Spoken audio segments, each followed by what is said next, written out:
যারা motor bike চালাইতে গিয়া প্যারা খান, মানে গিয়ার মারতে গিয়া ক্লাস মারতে ভুলে যান, তাদের জন্য কোনো প্যারা নাই। এইখানে দুইটা সুইচ আছে, প্লাস আর মাইনাস, এটা দিয়ে আপনি গিয়ার শিফট করতে পারবেন। আর খালি এইখানে হ্যান্ডেলটা ঘুরাইলে পরেই দেখবেন যে স্পিড খালি বাড়তে আছে। দুইটা ব্রেক আছে দুই পাশে, কমরের মতো বইসা আরামসে দিবেন টান, হয়ে যাবেন হাওয়া সাই সাই সাই সাই কইরিয়া, সেই বাতাস। ফার্স্ট গিয়ারে 32-এ আসি, সেকেন্ড গিয়ার দিলাম এইবার 35, 38।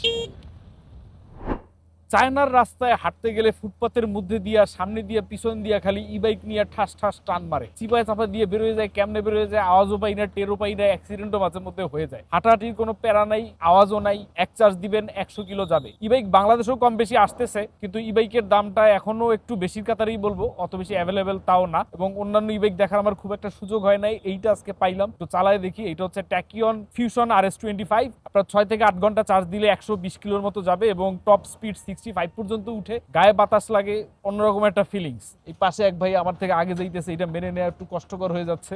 ভাই টপ স্পিড কত ভাই? বাইরে একটু টপকে দিয়ে আসি, কিন্তু আবার এটার মধ্যে উঠে গেলে সমস্যা।